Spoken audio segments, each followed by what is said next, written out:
डूबते हुए सूरज की सिंदूरी किरणें धीरे धीरे पूरे आसमान में फैलती जा रही थी। ऐसा लग रहा था जैसे पूरे आसमान में किसी ने सिंदूर बिखरा दिया हो। इतना मनोहर दृश्य कि आसमान से महिमा की नजरें हट ही नहीं रही थी। वो अपने कमरे की बालकनी में बैठी सूरज की जाती हुई किरणों को खुशी से देख रही थी। उस सिंदूरी शाम की रोशनी में उसका गोरा रंग और भी ज़्यादा सुंदर लग रहा था। अचानक ही उसे गाड़ी के हॉर्न की आवाज़ सुनाई दी। उसने उछलकर गेट की तरफ देखा, लेकिन वो गाड़ी आगे निकल गई। वो बालकनी से उठकर वापस अपने कमरे में आ गई। महिमा काफ़ी देर से अपने कमरे में बैठी नितिन के आने का इंतज़ार कर रही थी। हर बढ़ते हुए लम्हे के साथ साथ उसका इंतज़ार भी बढ़ता ही जा रहा था। उसकी ये बेचैनी ही उसे बालकनी तक खींच लाई थी। उसके बाद वो अपने कमरे में आ गई। कमरे में आने के बाद वो अपने बेड की तरफ बढ़ ही रही थी कि अचानक उसकी निगाहें घड़ी की तरफ चली गई। घड़ी पर निगाह पड़ते ही उसे कुछ बेचैनी सी हुई, क्योंकि नितिन के आने के समय से आधा घंटा ज़्यादा हो चुका था।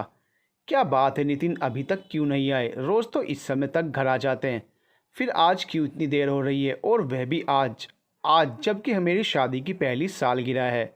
शादी की सालगिरह, इस शब्द का ध्यान आते ही अचानक ना जाने क्यों महिमा की नज़र सामने उस आदमकद शीशे की तरफ चली गई, जिसमें उसका पूरा प्रतिबिंब दिखाई दे रहा था। एक बार उसने अपने आप को आईने में देखा। सिर से पांव तक 16 श्रृंगार किए लाल साड़ी में लिपटी महिमा एक बार अपने आप को देखकर शर्मा गई। लाल रंग उसकी खूबसूरती को और बढ़ा रहा था, और उसने आज वही साड़ी पहनी थी जो नितिन ने उसे तोहफे में दी थी, क्योंकि नितिन को लाल रंग बहुत पसंद था। और ये साड़ी तो उसने ख़ास तौर से आज सालगिरह के लिए ही उसे दी थी। वो चाहता था कि जिस तरह लाल रंग खुशियों की निशानी है, वैसे ही महिमा के जीवन में भी हमेशा खुशियाँ बनी रहें। वो हमेशा ऐसे ही हंसती मुस्कुराती रहे। खुद को देखते हुए कुछ देर तक महिमा अपने आप में ही खोई रही। फिर अचानक से उसे नितिन का ध्यान आया। नितिन का ध्यान आते ही उसकी बेचैनी फिर बढ़ने लगी। अजीब बात है, आज के दिन कोई लेट कैसे हो सकता है? मुझे तो बोलकर गए थे कि तुम तैयार रहना, शाम को पहले घूमने जाएंगे और फिर किसी अच्छे से होटल में पार्टी करेंगे। शाम का पूरा प्लान तैयार कर दिया और खुद गायब है। आने दो, मैं भी सीधे मुंह बात नहीं करूंगी। जब तक अच्छे से मान मनोबल नहीं करेंगे मैं भी नहीं मानूंगी। वो मन ही मन मुस्कुराने लगी। क्या मैं ऐसा कर पाऊंगी? उसने अपने आप से ही सवाल किया। नहीं, शायद नहीं। अचानक ही उसकी नज़रों के सामने नितिन का चेहरा घूम गया। उसका सीधा साधा व्यक्तित्व महिमा को हमेशा से ही आकर्षित करता था। कोई भी बनावट नहीं। नितिन की सबसे अच्छी बात जो महिमा को पसंद आती थी वो यही थी कि जो उसके दिल में होता था वही उसकी ज़ुबान पर भी होता था। उसे दिखावा करना नहीं आता था, बिल्कुल सीधा साधा सा, किसी भी बात पर आसानी से भरोसा कर लेने वाला और सबके दिल का ख्याल रखने वाला। ना जाने क्यों महिमा को अपने आप पर गर्व महसूस हुआ। महिमा अपने विचारों में खोई हुई थी। उसके मन में विचारों के बादल उमड़ते जा रहे थे। उसका मन नितिन के लिए बहुत बेचैन हो रहा था और वो बार बार नितिन को ही याद कर रही थी। ये इंतज़ार भी कितना अजीब होता है ना। इंतज़ार का एक एक पल काटना कितना मुश्किल होता है। सच कहते हैं लोग। महिमा भी अपने विचारों में खोई हुई कितनी ही पुरानी और मीठी यादों में खोती जा रही थी। जब कोई नितिन से जुड़ी मीठी याद उसे याद आती तो वह मन ही मन मुस्कुरा उठती, और जब भी कोई दुख भरी याद उसके मस्तिष्क पटल पर उभरती वो दुखी हो जाती। धीरे धीरे महिमा ना जाने कितने ही साल पीछे चलती चली गई। फ्लैशबैक। तुम शादी कब करोगे? जब महिमा ने नितिन से ये बात कही तो नितिन ने गोलगप्पे खाते हुए महिमा की तरफ चौंक कर देखा। उसके ऐसे चौंकने पर महिमा को बहुत आश्चर्य हुआ और उसने गुस्से से कहा, क्या हुआ? तुम शादी के नाम पर ऐसे क्यों चौंक रहे हो? तुम्हें शादी नहीं करनी क्या? शादी शादी तो करनी ही है। कौन लड़का होगा जो शादी नहीं करना चाहेगा? लेकिन महिमा, शादी करने के लिए एक लड़की भी होना ज़रूरी है कि ऐसे हवा में ही किसी से भी शादी कर लूँ? नितिन ने एक पानी पूरी अपने मुंह में रखते हुए कहा। अरे तो क्या तुम्हें लड़की दिखाई नहीं दे रही? लड़की? कहाँ है लड़की? कौन सी लड़की? नितिन ने अपने चारों तरफ घूमकर देखा। महिमा ने उसे ऐसे चारों तरफ घूमते हुए देखकर गुस्से से कहा, तुम इधर उधर क्या देख रहे हो? तुम्हें मैं दिखाई नहीं दे रही क्या? तुम? शादी और तुमसे? ये बोलकर नितिन ज़ोर ज़ोर से हंसने लगा। महिमा, अच्छा मजाक कर लेती हो तुम भी। देखो ये सच है कि मैं शादी तो करना चाहता हूँ, लेकिन तुमसे? मुझसे मतलब? तुम कहना क्या चाहते हो? क्या कमी है मुझ में? मेरे जैसी सुंदर लड़की पूरे इलाहाबाद में ढूंढने से नहीं मिलेगी। देखो महिमा, तुम सही कह रही हो, पर सच ये है कि तुम्हारे जैसी सुंदर लड़की पूरे इलाहाबाद में नहीं मिलेगी, लेकिन तुम्हारे जैसी नाटी और मोटी भी। क्या मैं नाटी और मोटी हूँ? नितिन के मुंह से ऐसा सुनकर महिमा को गुस्सा आ गया। और वो अपने हाथ से पानी पूरी की प्लेट ज़मीन पर फेंकते हुए आगे बढ़ गई। नितिन ने महिमा को गुस्से से वहाँ से जाते हुए देखा तो उसने जल्दी जल्दी पानी पूरी वाले को पैसे दिए और भागते हुए महिमा के पास गया। उसने महिमा के हाथों को पकड़कर उसे रोकना चाहा, लेकिन महिमा ने गुस्से से उसके हाथों को झिड़कते हुए कहा, छोड़ो मेरा हाथ, मुझसे बात मत करो। तुमने उस पानी बतासे वाले के सामने मेरी इतनी बेइज्जती की। बताओ वह क्या सोच रहा होगा मेरे बारे में। कैसी लड़की है, खुद शादी के लिए तैयार है, खुद ही आगे बढ़कर लड़के को प्रपोज कर रही है और लड़का शादी से इनकार कर रहा है। बताओ क्या इज्जत रह गई मेरी। नितिन ने महिमा को रोकते हुए कहा, सुनो, रुको रुको, तुम नाराज़ क्यों हो रही हो? मैं तो वही कह रहा हूँ जो सच्चाई है। अच्छा, क्या सच्चाई है, ज़रा मैं भी तो सुनूं। देखो महिमा, एक बार तुम अपने आप को देखो और एक बार मुझे। तुम्हें पता है पूरे कॉलेज की लड़कियां मुझ पर जान छिड़कती हैं, कहाँ तुम और कहाँ मैं। अच्छा, अब कॉलेज की सारी लड़कियां तुम पर जान छिड़कने लगी। कल तक तो तुम कहते थे कि तुम मेरे सबसे अच्छे दोस्त हो, मेरे अलावा तुम्हें और कभी भी कोई लड़की पसंद ही नहीं आई। अगर ऐसी बात थी तो मेरे आगे पीछे क्यों घूमते रहते थे? पहले तो हमेशा मेरे पीछे पड़े रहते थे और आज जब मैं खुद सामने से आकर शादी के लिए हाँ कर रही हूँ तो भाव खा रहे हो। देखो महिमा, जो भाव खाने लायक रहेगा तो वो खाएगा ही। और रही बात तुम्हारे आगे पीछे घूमने की, तो ये बात तो सच है कि पूरे कॉलेज की लड़कियां मुझ पर जान छिड़कती हैं। मैं हूँ ही इतना स्मार्ट और खूबसूरत, लेकिन क्या करूँ, तुम्हारे जितना दिमाग नहीं है ना मेरे पास। मतलब तुम कहना क्या चाहते हो? देखो, मैं तुम्हें किसी गलतफहमी में नहीं रखना चाहता। ये सच है कि मैं स्मार्ट तो बहुत हूँ, लेकिन मेरे पास दिमाग थोड़ा कम है। और फिर तुम ठहरी कॉलेज की टॉपर, तो जाहिर सी बात है तुम्हारे साथ रहकर मेरे सारे काम निकल जाते हैं। इसलिए तुम्हारे आगे पीछे घूमना मेरी मजबूरी है। नहीं नहीं, इतनी भी कोई मजबूरी नहीं है। जाओ, तुम मेरी तरफ से आज़ाद हो, फ्री होकर घूमो फिरो। तुम पर तो सारे कॉलेज की लड़कियां जान छिड़कती हैं, पूरे कॉलेज की जिम्मेदारी तुम्हारे सर पर ही तो है। तो तुम जाओ, अपनी जिम्मेदारी निभाओ, मेरे आगे पीछे घूमने में समय मत बर्बाद करो। अरे महिमा, तुम तो नाराज़ हो रही है। देखो, ऐसी कोई बात नहीं है, तुम्हारे साथ रहने से मेरा समय बर्बाद नहीं होता है, बल्कि तुम्हारे साथ रहकर मुझे कुछ पढ़ाई के विषय में पता ही चल जाता है। पता नहीं चल जाता है नितिन, तुम अपनी सारी जिम्मेदारी मेरे सिर पर डाल देते हो। बचपन से लेकर आज तक मैंने तुम्हारा सारा काम कराया, एग्ज़ाम में मैंने तुम्हें नकल कराकर पास कराया, कॉलेज में भी तुम्हारे सारे प्रोजेक्ट मैं बनाती हूँ। और अब जब बात शादी करने की आई तो तुम्हारे आगे पीछे लड़कियाँ घूमने लगी। तो ठीक है, जाओ, मेरी तरफ से कोई दिक्कत नहीं है। नहीं करनी है शादी तो मत करो। और हाँ, अब आगे आने वाले एग्ज़ाम की तैयारी तुम खुद ही कर लेना, मेरे पास आने की कोई ज़रूरत नहीं है। ये कहते हुए महिमा और आगे बढ़ गई। क्या? महिमा की बातें सुनकर नितिन का मुंह खुला का खुला रह गया। ओह नहीं, ये तो मैंने सोचा ही नहीं था। थोड़ा सा मजाक मेरे लिए महंगा पड़ गया। महिमा को चिढ़ाते चिढ़ाते मैं कुछ ज़्यादा ही बोल गया और ख़ुद अपने पैरों पर कुल्हाड़ी मार ली। हे भगवान, अब क्या होगा? मेरे नोट्स कौन बनाएगा? मैं प्रोजेक्ट कैसे कंप्लीट करूँगा? ओफो, अभी भी मैं फालतू की बातें ही सोच रहा हूँ। अभी तो महिमा सुन भी नहीं रही है, अब किसे चिढ़ा रहा हूँ मैं? नहीं महिमा, मेरी ज़रूरत नहीं, मेरा प्यार है और मैं अपने प्यार को ऐसे नाराज़ नहीं कर सकता। नितिन भागते हुए महिमा के पीछे आया। महिमा नाराज़ होकर तेज़ कदमों से भागी चली जा रही थी। महिमा सुनो तो, रुको एक मिनट, मेरी बात सुनो। देखो, मेरा तुम्हें नाराज़ करने का कोई इरादा नहीं था। सुनो तो एक मिनट, मेरी बात तो सुनो। वह लगभग दौड़ते हुए महिमा के सामने आ गया। उसके अचानक सामने आकर खड़े हो जाने पर महिमा ने एक बार उसे ऊपर से नीचे तक घूर कर देखा और फिर पलटकर दूसरी तरफ जाने लगी। अरे यार सुनो तो, उसने महिमा का हाथ पकड़ने की कोशिश की। महिमा ने अपना हाथ झटकते हुए उसे धक्का दिया और बोली, नहीं, मुझे कुछ नहीं सुनना। अब क्या सुनने के लिए बाकी रह गया है? अभी इतनी बेइज्जती क्या कम है? अब और कौन सी कसर बाकी रह गई है? अरे यार, तुमने तो मेरी बातों को दिल पर ले लिया, थोड़ा समझा करो। मैं तो तुमसे मजाक कर रहा था, मुझे नहीं पता था मेरी बातों से तुम इतना नाराज़ हो जाओगी। मैं तो बस थोड़ी सी दिल लगी कर रहा था, पर तुम्हें तो बहुत ज़्यादा बुरा लग गया। देखो, मुझे माफ़ कर दो, तुम्हें नाराज़ करने का मेरा कोई इरादा नहीं था। महिमा ने एक बार फिर उसे घूर कर देखा और मुस्कुराते हुए बोली, अच्छा, अब आया ना ऊँट पहाड़ के नीचे? अभी तक तो बहुत उड़ रहे थे और जैसे ही एग्ज़ाम की बात आई अपनी असलियत पर आ गए। अब समझ में आ गया ना कि मेरे बिना तुम कुछ भी नहीं हो। लेकिन नहीं, इस बार मैं तुम्हारे बहकावे में नहीं आऊँगी। इस बार तुम चाहे कितनी भी माफ़ी मांग लो, मैं तुम्हारी कोई बात नहीं सुनूंगी। मुझे असलियत पता चल गई है। मैं जान चुकी हूँ कि तुम सिर्फ मेरा उपयोग कर रहे हो। तुम सिर्फ अपना काम निकालने के लिए मेरे आगे पीछे घूमते हो। आज बातों ही बातों में सही बात तुम्हारी ज़ुबान पर आ ही गई। अरे नहीं यार, मैं तो मजाक कर रहा था, तुमने मेरे मजाक को कुछ ज़्यादा ही गंभीरता से ले लिया। ऐसी कोई बात नहीं है, मैं तो बस तुम्हें थोड़ा सा चिढ़ाना चाहता था। देखो हम दोनों तो कितने सालों से एक साथ पढ़ रहे हैं, हमारी कितने सालों पुरानी दोस्ती है। क्या मैं तुम्हारे साथ थोड़ा सा मजाक भी नहीं कर सकता? ये मजाक था, तुम मेरी बेइज्जती कर रहे हो और इसे मजाक का नाम दे रहे हो। अब जब एग्ज़ाम की बात आई तो माफ़ी मांगने लगे। मुझे अच्छे से पता है कि तुम अब मुझसे माफ़ी क्यों मांग रहे हो। तुम्हें लग रहा है कि मुझसे दुश्मनी करके तुम्हें बहुत नुकसान हो जाएगा।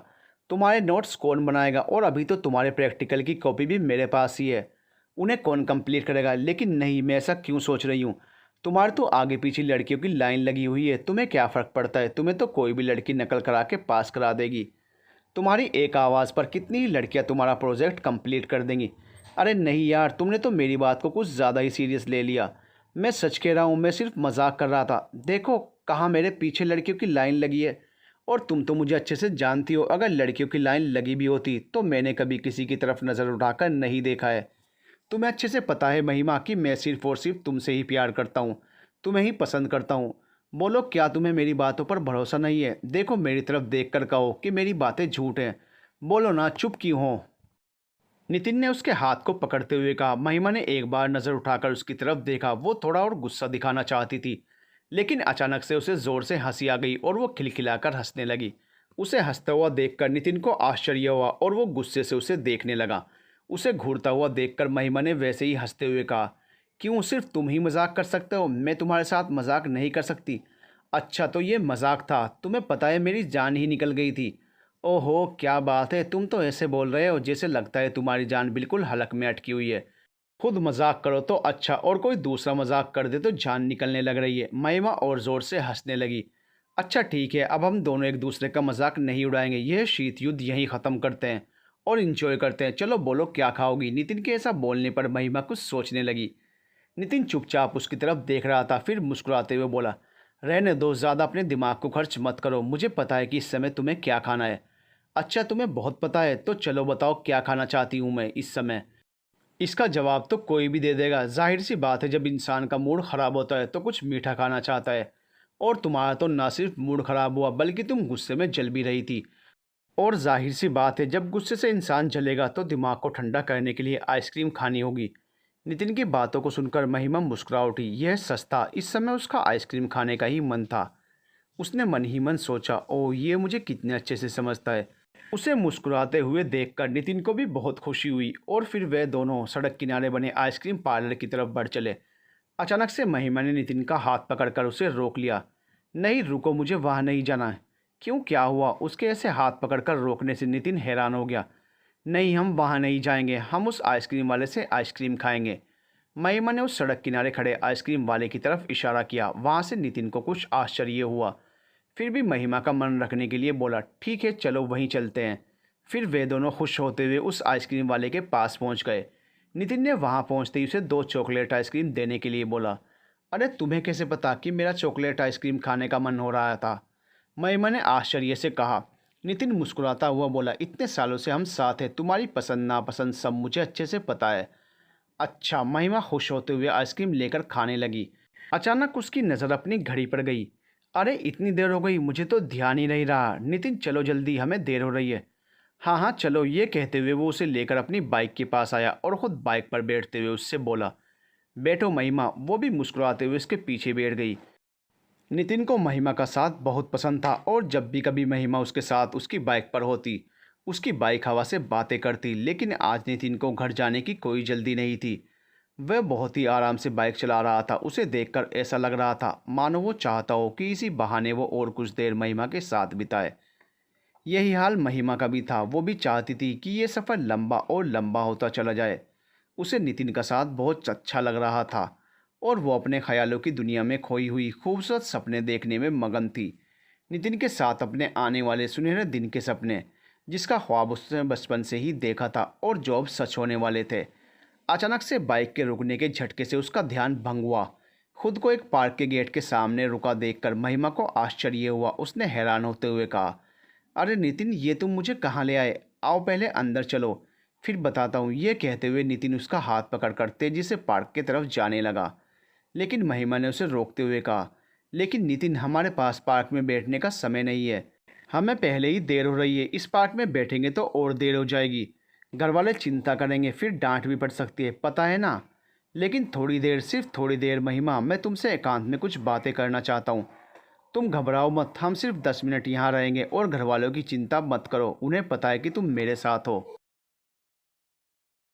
ये कहता हुआ नितिन उसका हाथ पकड़ उसे पार्क के अंदर ले आया और एक जगह खाली बेंच देखकर उसी तरफ बढ़ चला। वहाँ बैठने के बाद उसने महिमा को भी अपने पास बैठने का इशारा किया। महिमा खामोशी से उसके पास बैठ गई और उसकी तरफ देखती हुई बोली, अब बोलो, क्या ऐसी बात करनी है तुम्हें जो तुम मुझे इस पार्क में ले आए। नितिन कुछ देर तक खामोश रहा। उसके चेहरे से ही लग रहा था कि वो कोई बात कहना चाहता है, लेकिन वो समझ नहीं पा रहा था कि अपनी बात की शुरुआत कैसे करे।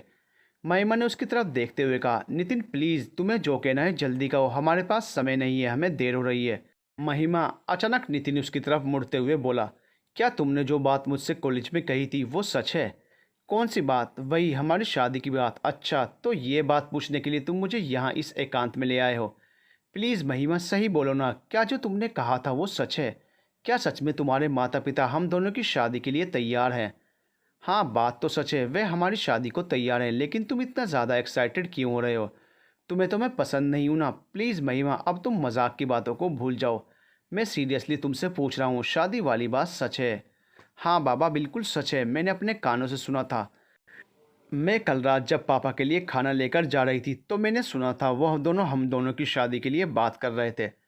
पापा कह रहे थे कि महिमा और नितिन में कितनी बनती है और फिर इनके माता पिता भी हमारे बहुत नज़दीक है। इतने सालों से ये लोग हमारे ही मकान में किराएदार बनकर रह रहे हैं। हमारी कितनी अच्छी दोस्ती भी है, अगर ये दोस्ती रिश्ते में बदल जाए तो कितना अच्छा हो। लड़का भी देखा वाला है, बचपन से ही हमने उसे बड़ा होते हुए देखा है। कोई दोष नहीं है उसमें, हमारी महिमा के लिए वो बहुत अच्छा रहेगा। हाँ, सही कह रहे हैं आप। अचानक महिमा की माँ बोली, मुझे भी नितिन और उसके माता पिता बहुत पसंद हैं। मैं तो खुद इस बारे में आपसे बात करने वाली थी, लेकिन देखिए ना, जो बात मेरे दिल में थी वही आपकी ज़ुबान पर खुद ब खुद आ गई। नितिन, मैं तुम्हें बता नहीं सकती उस वक्त मुझे कितनी खुशी हुई थी। मेरा मन तो मोर की तरह नाच उठा था। मुझे तो यकीन ही नहीं हो रहा था कि ये हमारी शादी की बात हो रही है, हमारे बचपन का सपना सच होने की बात हो रही है। अच्छा, अकेले अकेले खुश हो ली, मुझे नहीं बता सकती थी। नहीं नितिन, ऐसी बात नहीं है। मेरा दिल किया कि मैं उसी समय दौड़कर तुम्हारे पास आ जाऊं और तुम्हें यह खुशखबरी दूं, लेकिन मजबूरी थी, रात के समय में ऊपर आ नहीं सकती थी। नहीं तो मैंने रात में ही तुम्हें यह खुशखबरी सुना दी होती। खैर कोई बात नहीं, बस कुछ ही महीनों की बात है। अगर माँ बाबूजी के मन में ये विचार आया है तो वो ज़रूर इस बारे में अंकल आंटी से बात करेंगे और उनकी रजामंदी होते ही हम दोनों विवाह बंधन में बन जाएंगे। फिर कोई रोक टोक नहीं होगी, हम जब चाहे तब मिल सकेंगे। हाँ, सच कहा तुमने, फिर कोई रोक टोक नहीं होगी। महिमा, मैं उस दिन का बेसब्री से इंतज़ार कर रहा हूँ जब तुम मेरे जीवन में कदम रखोगी, जब हमारा एक होने का सपना पूरा होगा। अच्छा, अब बस ज़्यादा बातें ना बनाओ। जीवन में तो तब आऊँगी ना जब हम घर चलेंगे और इस बारे में सबकी राय एक मत होगी। चलो, हम लेट हो रहे हैं। नितिन, तुम्हें तो कोई फिक्र नहीं है, लेकिन माँ बाबूजी को मेरी चिंता तो हो रही होगी ना। हाँ हाँ चलो। ये कहते हुए नितिन खड़ा हो गया। उन दोनों ने एक बार एक दूसरे को मुस्कुराकर देखा और फिर वो दोनों अपने आने वाले जीवन के हसीन ख्वाब के बारे में सोचते हुए घर की तरफ चल पड़े। महिमा नितिन के साथ मीठी यादों में खोई हुई घर की तरफ बढ़ती चली जा रही थी। नितिन के उसे पार्क में ले जाकर शादी के बारे में पूछने से उसके मन में बहुत खूबसूरत ख्याल आने लगे थे। पहले तो जब नितिन ने उसे नाराज़ कर दिया था तो वो एक बार बहुत पछताई कि क्या सच में मुझे इससे शादी करनी चाहिए। कहीं ऐसा तो नहीं कि ये सच बोल रहा हो और वास्तव में इसके पीछे कोई लड़की पड़ी हो, या मैं इसे पसंद ना हूँ। लेकिन जब नितिन ने उससे उसके माता पिता द्वारा की गई शादी की चर्चा के बारे में पूछताछ की तो उसके मन की सभी चिंताएं दूर हो गई। यही हाल नितिन का भी था। उसने भी कभी नहीं सोचा था कि जिस महिमा को वो बचपन से प्यार करता है वो इतनी आसानी से उसकी जीवन साथी बन जाएगी। दोनों अपने अपने ख्वाब में खोए हुए थे, लेकिन जैसे ही वो दोनों घर के नज़दीक पहुंचे उनकी सोच पर विराम लग गया। महिमा की माँ दरवाजे पर खड़ी उसका इंतज़ार करती हुई मिल गई। माँ को घर के दरवाजे पर खड़ा देखकर महिमा थोड़ी असहज हो गई। वह धीरे से नितिन की बाइक से उतरी और अपना दुपट्टा संभालते हुए अपनी माँ के पास आकर खड़ी हो गई। माँ, आप यहाँ क्यों खड़ी हैं? उसने जानते हुए भी अनजान बनकर कहा। तुम ही दोनों का इंतज़ार कर रही थी। अचानक से उसके पिता पीछे से आकर बोले, इंतज़ार? इंतज़ार क्यों माँ? आपको तो पता है कि मैं नितिन के साथ ही आती जाती हूँ। वही तो, मैंने तो कितनी बार कहा कि बेवजह परेशान हो रही हो। नितिन साथ में है तो महिमा की चिंता करने की कोई ज़रूरत नहीं है, लेकिन ये मानती ही नहीं, कब से दरवाजे पर नज़र जमाए बैठी है। तब तक नितिन भी उनके पास आकर खड़ा हो गया और बोला, आंटी, आप महिमा की चिंता मत किया कीजिए, इसीलिए तो मैं इसे लेते हुए घर आता हूँ ताकि आप निश्चिंत रह सकें। अगर फिर भी आप निश्चित नहीं होंगी तो मेरे रहने का क्या फ़ायदा? क्यों, मैंने सही कहा ना अंकल? हाँ हाँ बेटा, बिल्कुल सच। मैं तो इन्हें कितना समझाता हूँ पर ये समझे तब ना। सबके बीच अपना मजाक बनते देख महिमा की माँ मुस्कुराते हुए बोली, अरे नहीं, मुझे थोड़ा चिंता हो रही थी, मैं तो बस ऐसे ही आकर खड़ी हो गई थी। मैं देखना चाह रही थी कि तुम दोनों बाइक पर आते हुए कैसे लगते हो। तुम दोनों बहुत अच्छे लग रहे थे। तुम्हें देखकर ऐसा लग रहा था जैसे बहुत गहरी दोस्ती हो। वैसे तो हमेशा लड़ते झगड़ते रहते हो, आज पहली बार तुम दोनों को एक साथ खुश देखा है मैंने। बातों ही बातों में उन्होंने ऐसी बात कह दी कि महिमा और नितिन एक दूसरे को देखकर मुस्कुरा उठे। माँ, आप भी कैसी बातें करती हैं? महिमा ने थोड़ा शिकायत भरे लहजे में कहा। हम दोस्त तो हैं ही, वो तो बस ये इतनी बदमाशियाँ करता है कि मुझे गुस्सा आ जाता है और इससे झगड़ा करना पड़ता है। अच्छा, मैं बदमाशियाँ करता हूँ? अचानक से नितिन उसकी तरफ घूमते हुए बोला। बस बस, अब तुम दोनों फिर से ना शुरू हो जाना। अभी 2 मिनट पहले तो गहरी दोस्ती दिख रही थी और 1 सेकंड में ही झगड़ा शुरू हो गया। इन दोनों का कुछ भी नहीं हो सकता, उसकी माँ ने बीच बचाव करते हुए कहा। चलो जाओ तुम लोग अपने अपने कमरे में। नितिन महिमा को देखकर मुस्कुराता हुआ ऊपर चला गया और महिमा उसे चिढ़ाकर अपने कमरे की तरफ भाग गई। अभी तक जो बात सिर्फ नितिन और महिमा के दिल में थी, अब धीरे धीरे उसकी माँ की जुबान पर भी आ गई थी। भले ही महिमा की माँ ने मजाक में ही ये बात कही थी, लेकिन ये बात सच्ची थी, जिसका नितिन और महिमा को पता था। बस उन्हें इंतज़ार था तो उस पल का, जब उन दोनों के माता पिता आपस में बैठकर उनके रिश्ते के लिए बात करेंगे। अब नितिन को तो जैसे छूट मिल गई थी। अब वो अक्सर ही महिमा के घर में आने के बहाने खोजता रहता। अक्सर ही वो शाम की चाय महिमा के घर पर ही पीने लगा। इसी बहाने उसे महिमा के हाथ की चाय भी मिल जाती और उसके साथ बात करने का मौका भी। आज भी वो महिमा के हाथ की चाय का आनंद उठा रहा था कि तभी नितिन अचानक से उसकी माँ नीचे आई और उसे आंगन में बैठा देखकर बोली, अरे ये यहाँ बैठा है और मैं इसे ऊपर ढूंढ रही हूँ। क्या हुआ माँ? नितिन खड़े होते हुए बोला। अरे होगा क्या, शाम हो गई, सब्जी नहीं लानी है क्या? क्यों नहीं, लाओ माँ, मुझे थैला दे दो, मैं अभी मार्केट से सब्जी ले आता हूँ। ये बोलकर नितिन खड़ा हुआ कि अचानक महिमा की माँ ने उससे कहा, नितिन बेटा, थोड़ा मेरे लिए भी सब्जी लेते आना। क्यों नहीं आंटी? बिल्कुल, नितिन मुस्कुराते हुए बोला, आपको कहना पड़ेगा। अरे आप मुझे आदेश करिए, सब्जी क्या, आपको अगर और भी कोई काम हो तो मुझे बता देना। उसकी यह बात सुनकर महिमा की माँ मुस्कुरा उठी और बोली, फिलहाल तो बेटा सब्जी ला दो, अगर और कोई काम होगा तो मैं सोचकर बताऊंगी। अब तो जैसे नितिन को एक नया बहाना मिल गया। पहले वो महिमा से मिलने के बहाने खोजता रहता था, लेकिन अब अक्सर ही सब्जी लेने के बहाने नीचे जाने लगा। कभी वो खुद ही उनका गेहूं लेकर आटा पिसाने लेने जाता या कभी किचन का कोई सामान लेने। धीरे धीरे महिमा की माँ भी उसके साथ नॉर्मल होती जा रही थी और उन्हें नितिन को बुलाकर कोई काम कहने में संकोच भी नहीं होता था। और नितिन अंकल आंटी के दिल में अपनी जगह और गहरी करता जा रहा था।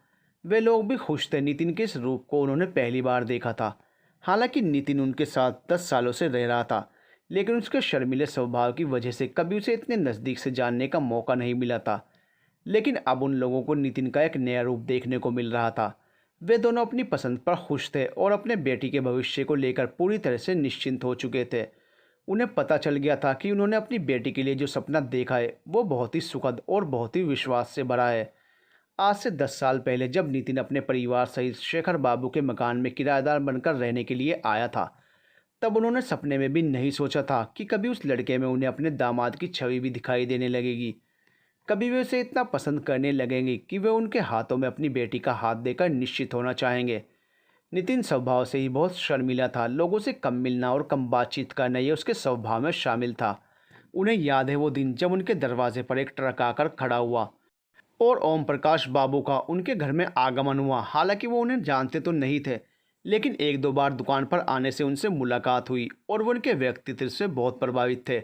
और यही कारण था कि जब ओम प्रकाश बाबू ने एक खाली मकान का जिक्र किया तो वे खुशी से अपना मकान किराए पर देने के लिए तैयार हो गए। ओम प्रकाश बाबू से ही पता चला था कि उनके परिवार में उनकी पत्नी के अलावा उनका एक बेटा है, लेकिन वो बेटा इतना शर्मीला होगा इसका अंदाज़ा शेखर बाबू को बिल्कुल नहीं था, क्योंकि ओम प्रकाश बाबू तो काफ़ी मुखर व्यक्तित्व के स्वामी थे। नितिन को उन्होंने पहली बार तब देखा जब ट्रक से उनका सामान उतार कर कमरे में लाया जा रहा था। नितिन कितनी ही बार सीढ़ियाँ चढ़ता और उतरता, लेकिन एक बार भी उसने नज़र उठाकर महिमा या उसके माता पिता को नहीं देखा। बल्कि एक बार उन्होंने हंसते हुए कहा भी कि अरे बेटा, ऊपर देखते हुए चलो, नहीं तो कहीं दीवार से सिर में चोट न लग जाए। उनके ऐसा कहने पर उसने एक बार नज़र उठाकर उनकी तरफ देखा और फिर शर्मा कर भाग गया। फिर तो कितने ही दिन वह उनके सामने नहीं आया। वे उसे कितनी बार बुलाते तो कभी एक बार आकर उनके सामने खड़ा हो जाता।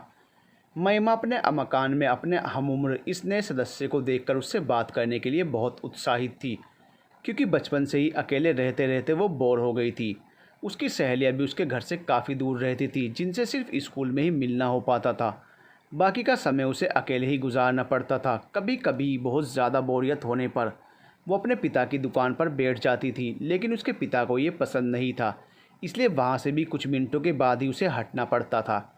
लेकिन जब से नितिन उसके मकान में आया था, उसे नितिन के रूप में अपना एक दोस्त नज़र आता था। लेकिन उसकी मजबूरी थी कि वो बात करे तो कैसे करे। नितिन जब भी उसे देखता नज़र झुकाकर भाग जाता। कुछ दिन तो नितिन ऐसे ही छुप छुप कर महिमा के पूरे परिवार को देखता रहा। शायद उसका बाल मन उन लोगों को समझने का प्रयास कर रहा था। लेकिन एक दिन ऐसा इत्तेफाक हुआ कि महिमा को उससे बात करने का मौका मिल गया। कारण नितिन का एडमिशन उसके पिता ने महिमा के स्कूल में ही करा दिया था। शायद इसके लिए महिमा के पिता ने ही उन्हें सुझाव दिया था, क्योंकि उनका सोचना था कि घर के पास स्कूल रहेगा तो दोनों बच्चे आसानी से चले जाएंगे और उन लोगों को भी कोई टेंशन नहीं होगी। अब तो नितिन को स्कूल के बारे में सारी जानकारी लेने के लिए महिमा का ही सहारा लेना पड़ा। धीरे धीरे बात करते करते हुए वो सच में महिमा का एक अच्छा दोस्त बन गया और उसका शर्माना भी थोड़ा कम हो गया। वे लोग लगभग साथ ही स्कूल जाते और साथ ही आते। धीरे धीरे समय निकलता चला गया और वो दोनों स्कूल से निकलकर कॉलेज में पहुंच गए। लेकिन इस बचपन की दोस्ती के बीच नितिन और महिमा के दिल में कब प्यार का बीज पनप गया उन्हें पता ही नहीं चला। शायद उस दिन जब नितिन ने महिमा को पहली बार देखा था, या शायद उस दिन जब महिमा ने क्रिकेट खेलते समय नितिन को चोट लगने पर जल्दी से भागकर उसकी चोट पर मलहम लगाया था। दोनों अक्सर ही साथ साथ रहते और साथ ही खेलने भी जाते। नितिन के साथ रहने की वजह से शेखर बाबू भी काफ़ी निश्चिंत हो गए थे, क्योंकि अब उन्हें महिमा को स्कूल से लाने और छोड़ने की चिंता नहीं थी। वो दोनों खुद ही एक दूसरे के साथ हंसते खेलते हुए स्कूल चले जाते। हाँ, कभी कभी जब मौसम ख़राब होता तो उन्हें ज़रूर दोनों बच्चों की चिंता होती, लेकिन वह चिंता भी बेवजह थी, क्योंकि तब उनके आश्चर्य का कोई ठिकाना नहीं रहता जब वह देखते कि नितिन खुद तो बारिश में भीग रहा है, लेकिन महिमा के ऊपर उसने छाता तान रखा है। वो मुस्कुराते हुए कहते, अरे बेटा, तुम दोनों एक छाते में आसानी से आ सकते थे, फिर तुम भीगते हुए क्यों आ रहे हो। लेकिन नितिन कुछ नहीं बोलता और मुस्कुराकर ऊपर भाग जाता। फिर उसके बाद जो सर्दी जुकाम का सिलसिला शुरू होता तो वो 5 दिन तक बिस्तर पर ही पड़ा रहता। उस बीच महिमा उसका बहुत ख्याल रखती। वो ना सिर्फ उसकी तबीयत का ख्याल रखती, बल्कि उसके स्कूल का होमवर्क भी पूरा करती। और शायद तभी से नितिन पूरी तरह से महिमा पर ही निर्भर होने लगा। उसके महिमा पर निर्भर होने का ये सिलसिला कॉलेज तक चलता रहा। महिमा पढ़ने में भी बहुत तेज़ थी और इसलिए नितिन पढ़ाई में उसकी हेल्प लेता। उसका व्यवहार इतना अच्छा था कि धीरे धीरे शेखर बाबू उसे पसंद करने लगे, उस पर भरोसा करने लगे। उन्हें लगता कि उनकी इकलौती बेटी और उनके इस दुकान को संभालने के लिए नितिन ही सबसे ज़्यादा उपयुक्त है, क्योंकि बेशक वो पढ़ाई में थोड़ा कमज़ोर था, लेकिन दुकान के बारे में उसे पूरी जानकारी थी। कभी कभी फुर्सत के क्षणों में वह अक्सर ही शेखर बाबू के साथ दुकान पर बैठ जाता और उनके कामों में उनकी मदद करता। अक्सर ही शेखर बाबू उससे अपने अकाउंट मैनेज कराया करते और वो सारी जानकारियाँ लाभ हानि के साथ उन्हें बता देता। और कभी कभी वो खुद भी आगे बढ़कर उन्हें दुकान के लिए नए सामानों के बारे में भी जानकारी देता, जिससे उनको काफ़ी फ़ायदा भी होता। शेखर बाबू उन लोगों में से थे जो बेटे और बेटी में कोई भेद नहीं करते थे, और शायद यही कारण था कि उन्होंने महिमा के होने के बाद किसी और औलाद की इच्छा नहीं की। लेकिन हमारा समाज अभी आज भी उन परंपराओं से निकल नहीं पाया है, जिसमें एक बेटा ही घर को चलाता है, उसी के नाम से घर का वंश चलता है। शेखर बाबू ने तो महिमा के बाद कभी बेटे की चाह नहीं की, लेकिन आसपास के लोग और रिश्तेदार उन्हें हमेशा इस बात का एहसास दिलाते रहते कि अगर एक बेटा होता तो उनके वंश को आगे बढ़ाता। और नितिन धीरे धीरे शेखर बाबू के बेटे ना होने की कमी को पूरा कर रहा था। उन्हें नितिन में अपना बेटा ही दिखाई देता। शेखर बाबू के साथ रहते रहते नितिन दुकान की बहुत बारीकियां भी सीख गया था, और शायद यही कारण था कि उन्हें ऐसा लगा कि नितिन उनके इस संपूर्ण जायदाद को कुशलता से संभाल सकता है। शेखर बाबू अपने ख्यालों में खोए हुए थे कि अचानक ही अपनी पत्नी की आवाज़ से वो सचेत हुए। वो चाय का कप लिए उनके पास ही खड़ी थी। उन्होंने मुस्कुराते हुए चाय का प्याला ले लिया। आज फिर से ट्रे में सिर्फ 2 कप चाय देखकर उन्होंने आश्चर्य से पूछा, महिमा कहाँ है? क्या वो हमारे साथ चाय नहीं पिएंगी? न जाने क्या सोचते हुए अचानक ही उनके मुंह से निकला, कहाँ होंगी? वही अपने कमरे में है, नितिन को शाम का ट्यूशन दे रही है। मैंने उन दोनों की चाय वहीं कमरे में ही दे दी है। नितिन को ट्यूशन दे रही है मतलब? उन्होंने हैरान होते हुए पूछा। मतलब उसके प्रोजेक्ट कंप्लीट कराने में उसकी मदद कर रही है। उनके बगल में बैठते हुए वो बोली। न जाने क्या सोचते हुए अचानक वो उठे और धीरे धीरे कदमों से चलते हुए महिमा के कमरे के सामने खड़े हो गए। महिमा अपने बेड पर बैठी नितिन को कुछ समझा रही थी। चारों तरफ फाइलें और पन्ने बिखरे हुए थे। कभी वो नितिन के बिखरे हुए पन्नों को समेटती, कभी उसे कुछ समझाती और कभी उन्हें फाइलों में लगाने में उसकी मदद करती। शेखर बाबू अपनी बेटी को देखकर मन ही मन मुस्कुरा उठे। अब ऐसे ही मुस्कुराते रहेंगे या बात आगे भी बढ़ाएंगे? अचानक से पीछे से उनकी पत्नी ने उनके कंधे पर हाथ रखते हुए कहा। इस तरह अपनी पत्नी के अचानक से बोलने पर वो थोड़े असहज हो गए और झटके से घूम गए, जिससे नितिन और महिमा का भी ध्यान भंग हो गया और वे दोनों उनकी तरफ देखने लगे। अपने पिता को अपने कमरे के सामने खड़ा देखकर महिमा ने कहा, क्या बात है पापा जी, आपको कुछ चाहिए क्या? नहीं नहीं बेटा, मुझे कुछ नहीं चाहिए, मैं तो बस ये देखने आया था कि तुम लोगों की पढ़ाई कैसी चल रही है। उन्होंने मुस्कुराते हुए कहा, पढ़ाई तो ठीक ही चल रही है पापा, बस ये महाशय अपना प्रोजेक्ट कंप्लीट कर लें तो मैं भी अपनी पढ़ाई पर ध्यान दूँ। महिमा ने थोड़े शिकायत भरे लहजे में कहा। अच्छा तो ये बात है, मेरी वजह से तुम्हारी पढ़ाई डिस्टर्ब हो रही है? अचानक से नितिन बोला। सही बात है, डिस्टर्ब तो हो ही रही है। 10 दिन बाद पेपर है और मैं बैठकर तुम्हारे प्रोजेक्ट कंप्लीट करा रही हूँ। बस इसी बार, फिर देख लेना अगली बार से मैं अपने सारा काम खुद ही कर लूँगा। तुम्हारी हेल्प की मुझे कोई ज़रूरत नहीं पड़ेगी। अच्छा बहुत चालू बन रहे हो, अगले साल तो तुम्हारा ग्रेजुएशन कंप्लीट हो जाएगा, तो अगले साल तो तुम काम कर ही लोगे। अचानक से महिमा के मुंह से ऐसा सुनकर सभी लोग खिलखिलाकर हंसने लगे। नितिन मुंह बनाकर रह गया। शेखर बाबू हंसते हुए बोले, अच्छा चलो अब झगड़ा बंद करो और जल्दी जल्दी अपना प्रोजेक्ट कंप्लीट करके अपनी अपनी पढ़ाई पर ध्यान दो। और ऐसा बोलकर वो वापस से अपनी आराम कुर्सी की तरफ बढ़ गए। अभी वो अपनी कुर्सी पर बैठे ही थे कि तभी उनकी पत्नी पीछे से आई और बोली, तो क्या विचार किया आपने? किस बारे में? शेखर बाबू ने उनकी तरफ देखते हुए कहा, अरे नितिन और महिमा के रिश्ते के बारे में। देखिए मेरा तो मानना है कि आप इस बात को लंबा खींचने का कोई मतलब नहीं है। एक बार हमें नितिन के माता पिता से इस बारे में बात कर ही लेनी चाहिए। और जहाँ तक मुझे लगता है नितिन के माता पिता भी हमारी महिमा को ज़रूर पसंद करते रहे होंगे। महिमा के स्वभाव से तो वो पहले ही बहुत ज़्यादा आकर्षित हैं और उसे अपनी बहू के रूप में पाकर और ज़्यादा खुश होंगे। हाँ शायद तुम ठीक कहती हो, अब इस बारे में देर करने का कोई मतलब नहीं है। कहीं ऐसा ना हो कि हम सोचते ही रह जाएं और ओम प्रकाश बाबू नितिन का रिश्ता कहीं और तय कर दें। यही सोचकर तो मैं भी परेशान हूँ। अगर ऐसा हुआ तो इतना होनहार लड़का हाथ से निकल जाएगा और हम सिवाय पछताने के कुछ नहीं कर पाएंगे। आराम कुर्सी पर बैठकर उन्होंने बहुत ही गंभीरता से नितिन और महिमा के बारे में विचार किया और वे इस नतीजे पर पहुंचे कि हाँ मुझे इनके बारे में ओम प्रकाश बाबू से बात कर ही लेनी चाहिए, क्योंकि वक्त का कोई भरोसा नहीं है कब हाथों से निकल जाए। महिमा और नितिन दोनों चुपचाप उन लोगों की बातचीत सुन रहे थे और वो दोनों मन ही मन मुस्कुरा रहे थे। अचानक ही महिमा ने नितिन को अपनी कोहनी से मारते हुए कहा, देखा मैंने कहा था ना कि मेरे मम्मी पापा हमारी शादी के बारे में सोच रहे हैं। हाँ तुम्हारी बात तो सच निकली। बस अब ये लोग जल्दी से मेरे मम्मी पापा से हमारी शादी के बारे में बात कर लें, फिर तुम्हारा ये कमरा हमेशा हमेशा के लिए मेरा हो जाएगा। क्या मतलब, तुम शादी करने के बाद यहीं रहोगे क्या? अरे तो और कहाँ जाऊँगा, 10 सालों से यहीं रह रहा हूँ। अगर शादी के बाद रह लिया तो तुम्हारा क्या बिगड़ जाएगा?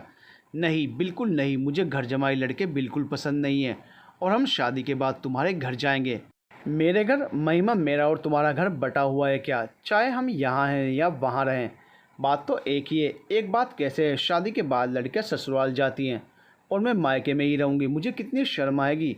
मुझे तो कोई शर्म नहीं है घर जमाई बनने में, नितिन मुस्कुराते हुए बोला। अच्छा तुम्हें कोई शर्म नहीं है, फिर रहने दो, तुम अपने लिए कोई दूसरी लड़की खोज लो, मुझे तुमसे शादी ही नहीं करनी। अरे अरे तुम तो नाराज़ हो गई। अरे यार मैं तो मजाक कर रहा था, नितिन ने मुस्कुराते हुए कहा। अच्छा चलो अब तुम भी मुस्कुराओ। ठीक है बाबा, मैं घर जमाई नहीं बनूंगा, शादी के बाद तुम्हें लेकर ससुराल जाऊंगा। अब खुश? हाँ अब खुश, महिमा ने मुस्कुराते हुए कहा और वापस बेड पर जाकर बैठ गई। ये वक्त कभी भी इंसान के बस में नहीं होता और हर वक्त एक समान नहीं होता। सुख के बाद दुख आता है और दुख के बाद सुख, यह क्रम चलता ही रहता है। इंसान वक्त के हाथों की कठपुतली है और चाहे वह कुछ भी कर ले, लेकिन भाग्य का लिखा कोई मिटा नहीं सकता। शेखर बाबू अपनी बेटी के सुनहरे भविष्य को लेकर धीरे धीरे निश्चिंत हो चुके थे। उन्हें नितिन और महिमा का छोटी छोटी बातों पर एक दूसरे से लड़ना बहुत पसंद आ रहा था। हालांकि महिमा की माँ कभी आगे बढ़कर महिमा को समझाने का प्रयास करती, लेकिन वो उन्हें मना कर देते। आप बिना महिमा को समझाने नहीं देते, ऐसे ही बातों बातों में उसको कुछ भी बोल देती है। मुझे पसंद नहीं आता, अगर नितिन को भी बुरा लग गया तो? नहीं रहने दो, अभी बचपना है उन दोनों का, वक्त के साथ साथ खुद समझ जाएंगे और एक दूसरे के साथ एडजस्ट भी करना आ जाएगा। बचपन से ही वो दोनों एक दूसरे के साथ हंस बोल कर ही बड़े हुए हैं और वो एक दूसरे को हमसे ज़्यादा अच्छी तरह जानते हैं। मैंने कई बार देखा है महिमा नितिन को नाराज़ करती है तो उसे मना भी लेती है और नितिन भी कभी उससे नाराज़ नहीं रह पाता। मैं तो देश दुनिया की रीत के बारे में उसे समझाना चाहती थी, लेकिन जब आपने ही उसे सर पर चढ़ा रखा है तो मैं क्या कहूँ। कहते हुए महिमा की माँ रसोई की तरफ चली गई और जाते जाते बोली, महिमा को भी खाने के लिए आवाज़ दे दीजिए, मैं खाना रखने जा रही हूँ। अभी शेखर बाबू महिमा को आवाज़ देते इसके पहले ही महिमा और नितिन अपने कमरे से मुस्कुराते हुए बाहर आए। महिमा उनकी तरफ ही बढ़ने लगी और नितिन ऊपर जाने वाली सीढ़ियों की तरफ। अचानक शेखर बाबू के मन में न जाने क्या आया, उन्होंने नितिन को आवाज़ देकर रोक लिया। रुको नितिन बेटा, कहाँ जा रहे हो? जी अंकल, ऊपर अपने कमरे में है। नहीं, आज तुम भी हमारे साथ ही खाना खा लो। लेकिन अंकल, माँ ऊपर इंतज़ार कर रही होंगी। अरे नहीं, मैं भाभी जी से बोल दूंगा कि तुमने नीचे ही खाना खा लिया है। कुछ नहीं कहेंगी, आओ बैठो। और ये कहते हुए उन्होंने नितिन को अपने पास ही बिठा लिया और उससे उसकी पढ़ाई से संबंधित बातें करने लगे। महिमा अपनी माँ के साथ मिलकर उन दोनों के खाने का व्यवस्था करने लगी। खाना खाने के बाद नितिन ऊपर चला गया। जाने से पहले उसने एक बार महिमा को मुस्कुरा कर देखा। बदले में महिमा ने भी मुस्कुराकर उसका जवाब दिया।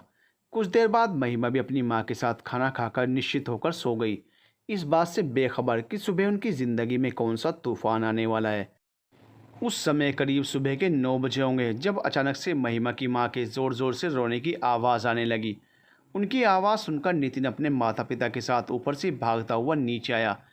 नीचे का दृश्य देखकर उन तीनों के कदम एक जगह रुक गए। महिमा की माँ ज़मीन पर बैठी ज़ोर ज़ोर से रो रही थी और महिमा अपनी माँ के गले लगकर रो रही थी।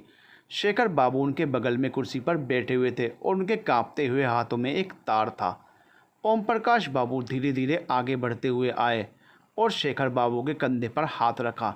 शेखर बाबू ने एक बार नज़र उठाकर ऊपर देखा, लेकिन उनकी भीगी हुई पलकें उनकी आवाज़ को अवरुद्ध कर दे रही थी। वह कुछ कहना चाह रहे थे लेकिन उनकी आवाज़ नहीं निकल रही थी। ओम प्रकाश बाबू ने आगे बढ़कर वो तार अपने हाथों में ले लिया और उसे पढ़ते पढ़ते उनकी आंखें भी भर आई। नितिन ने जब अपने पिता की तरफ देखा तो उसने झटके से वह पत्र उनके हाथों में से ले लिया और उसको पढ़ने के बाद उसे अपनी माँ की तरफ कर दिया। फिर वो तीनों लोग वहाँ बैठकर उन तीनों को दिलासा देने लगे, क्योंकि अब इसके अलावा और कोई रास्ता नहीं था। वह पत्र सिर्फ एक कागज़ का टुकड़ा नहीं था, बल्कि उसने शेखर बाबू की इकलौती बहन की ज़िंदगी को दुख से भर दिया था। उसमें लिखा था कि एक एक्सीडेंट में उनके बहनोई को बहुत ज़्यादा गंभीर चोटें आई हैं और वो ज़िंदगी और मौत के बीच जूझ रहे हैं। बचने की उम्मीद बहुत कम है, अगर हो सके तो जल्दी से जल्दी आ जाएं।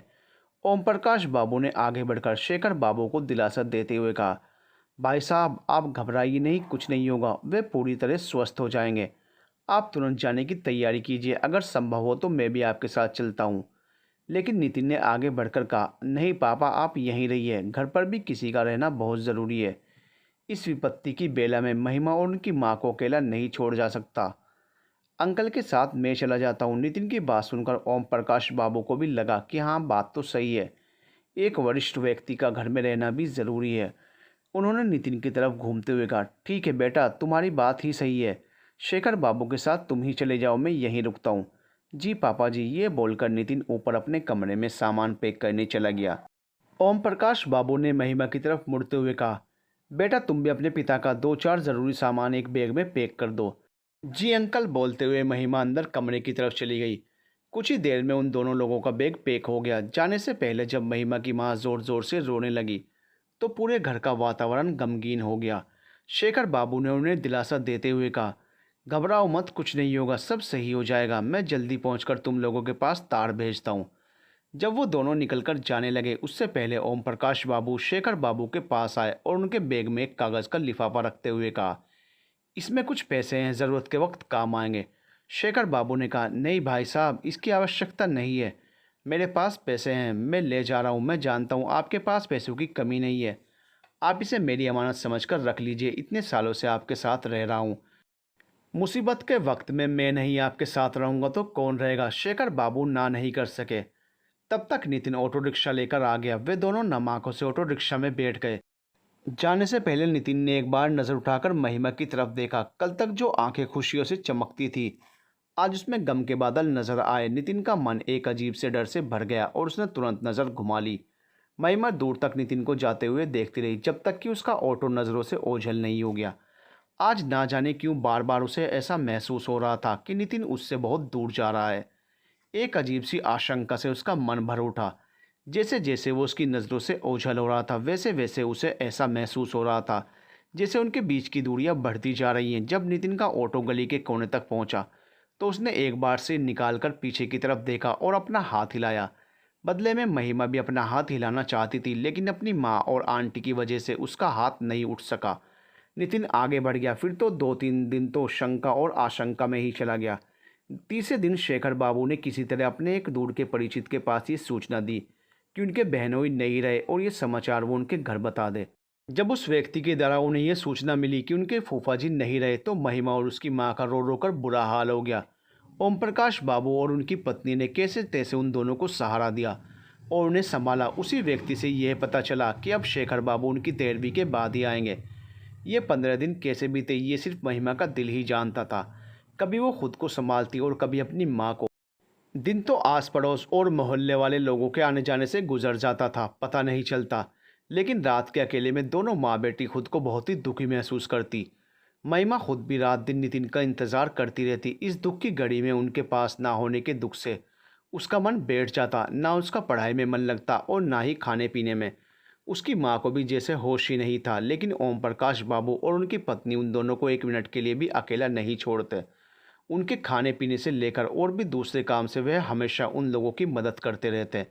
शुरू के 4-5 दिन तो यूं ही गुजर गए। लोगों के आने जाने का तांता ही लगा रहा, क्योंकि महिमा की बुआ का बचपन उसी मोहल्ले में गुजरा था। हर कोई उनके दुख से दुखी था। लेकिन कब तक वक्त हर घाव को भर देता है। 5 दिन गुजर जाने के बाद दुकान के भी खुलने की ज़रूरत महसूस होने लगी। ओम प्रकाश बाबू ने बहुत ही मन मजबूत करके महिमा की माँ से इस बारे में बात की। उन्होंने चाबियां उन्हें ही सौंपते हुए कहा, भाई साहब मुझे तो इस दुकान के बारे में कोई जानकारी नहीं है, आप देख लें कैसे क्या करना है, तब तक वह भी आ ही जाएंगे। महिमा को इस समय नितिन की कमी बहुत महसूस हो रही थी, क्योंकि पापा की अनुपस्थिति में उसने उनका पूरा कारोबार संभाल लिया होता। ओम प्रकाश बाबू ने बहुत ही सोच विचार करने के बाद दुकान का शटर खोला और महिमा के साथ बैठकर उसकी व्यवस्था करने लगे। बहुत ज़्यादा तो नहीं, लेकिन हाँ इतना उन्होंने कर दिया कि कम से कम दुकान से कुछ बिक्री होती रहे। धीरे धीरे 15 दिन गुजर गए। अब इंतज़ार था तो बस शेखर बाबू और नितिन के वापस लौटने का, और वह दिन भी आ ही गया। उस दिन सुबह से ही महिमा का मन बहुत बेचैन था और बार बार उसकी नज़र बाहर सड़क की तरफ चली जाती। शायद उसे नितिन के आने की कुछ आहट मिल गई थी कि ये बेचैनी सही साबित हुई। दोपहर करीब 3 बजे उनके घर के बाहर एक ऑटो आकर रुका। महिमा कौतूहल बस बाहर देखने चली आई। जब उसमें से उसके पिता उतरे तो वह दौड़कर रोते हुए उनके गले लग गई। उसके रोने की आवाज़ सुनकर उसकी माँ और ओम प्रकाश बाबू की पत्नी भी बाहर आ गए।